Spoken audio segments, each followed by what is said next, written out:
एक ही tag ID. अगर हम अनटैग के लिए करते तो वहाँ पे हम बता सकते थे कि इस स्पीशीज़ के उसके पास कितने जानवर हैं। हम सेव एंड नेक्स्ट पे कर जाएंगे। यहाँ से हमने उसके जानवर की पूर्ण जानकारी भर दी है, जिसको आप यहाँ से देख सकते हैं। अगर आप इसमें कोई फेरबदल या सुधार करना चाहते हैं तो आप एडिट पे जाएंगे और सुधार कर लेंगे। अगर आपसे गलती से जुड़ गया तो आप यहाँ से डिलीट भी कर सकते हैं।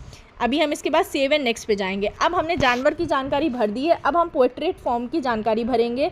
उसके लिए हम ऐड पोर्ट्रेट पे जाएंगे। ऐड पोर्ट्रेट पे जाने के बाद सबसे पहले हमें ये चुनना है कि किस टाइप का वो पोर्ट्रेट है, लेयर फार्म से, बॉइल्ड है, डक फार्म से, अदर हेरिडिटी है, हम वो चुनेंगे। उसके बाद किस तरह की स्पीशीज़ है, किस तरह की प्रजाति है वो चुनेंगे। मैंने कहा फाउल है।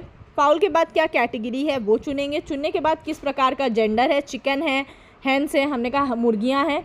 फिर हम इसकी ब्रीड भी चुनेंगे, या हम ब्रीड वहाँ से व्यू ब्रीड में जाके अगर हमें उसकी प्रजाति सही पता है कि कौन सी है तो हम यहाँ से भी चुन सकते हैं। अगर हमें नहीं पता है तो हम व्यू ब्रीड पे जाके उसकी फ़ोटो से, जैसे हमने पहले चुना था, हम वैसे चुन सकते हैं। कितने हैं, कितने जानवर हैं उसमें, वो हम चुनेंगे और सेव एंड नेक्स्ट पे जाएंगे। यहाँ से हमने जो ऐड किया वो ऐड हो गया। यहाँ पे हमें पूर्ण जानकारी दिख रही है। इसको हम एडिट भी कर सकते हैं और या डिलीट भी कर सकते हैं। एडिट करने के बाद हम सेव एंड नेक्स्ट पे जाएंगे। यहाँ पे हमें उसकी पूर्ण जानकारी दिख रही होगी। पूर्ण जानकारी देखने के बाद हम ओके कर देंगे। अगर यह जानकारी सही है, गलत है तो हम बैक जाके इसमें संशोधन या सुधार कर सकते हैं। इसके बाद सेव होने के बाद इस तरह से आपको दिखेगा और गो बैक होम पे जाके हम सारी जानकारी देख सकते हैं। अब ये इन प्रोग्रेस में है तो ये हमें यहाँ दिख रहा है। इसके बाद हम इस जानकारी में अगर बदलाव करना चाहते हैं तो हम एडिट कर सकते हैं, या अगर इसको हमने गलती से ऐड कर दिया है तो हम इसको डिलीट कर सकते हैं। अब इसके बाद हम बैक जाएंगे। जैसे ही हमने ये पूर्ण जानकारी भर दी तो अब हमें इसे सबमिट करना होगा। हम सबमिट हाउस होल्ड पे जाएंगे। ये हमसे पूछेगा कि आप जानकारी को इस गांव के लिए देना चाहते हैं। अगर नहीं तो कैंसिल कर सकते हैं, और अगर हाँ तो हम यस करेंगे। इसके बाद हम इसी जानवर के लिए स्ट्रे एनिमल्स भरेंगे। स्ट्रे एनिमल्स पे जाएंगे। स्ट्रे एनिमल्स पे जाने के बाद हमें ऐड न्यू, हम नया जानवर भरेंगे। उसमें कितने अगर एंटिटी टाइप मतलब कुत्ता है तो कितने नर कुत्ते हैं, कितने मादा कुत्ते हैं, हम ये भरेंगे।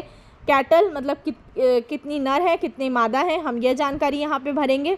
इसको भरने के बाद हम सबमिट करेंगे। सबमिट करने के बाद हमारे स्ट्रे एनिमल्स ऐड हो जाएंगे। इनको ऐड करने के बाद यहाँ पे हमारे पास एक विकल्प आता है सबमिट टू सुपरवाइज़र। अगर किसी गांव में या उस हाउस होल्ड के पास कोई स्ट्रे एनिमल नहीं है तो हम उससे पहले भी बिना स्ट्रे एनिमल्स की जानकारी भरे सबमिट टू सुपरवाइज़र कर सकते हैं। हम सुपरवाइज़र को जानकारी भर सकते हैं। अभी हमने भर दिया है तो अब हम उसके बाद सबमिट कर रहे हैं सुपरवाइज़र को, तो हमने यस किया। अगर हमने ये जानकारी किसी गलती वर्ष भरी थी तो हम नो करके आगे बढ़ सकते हैं।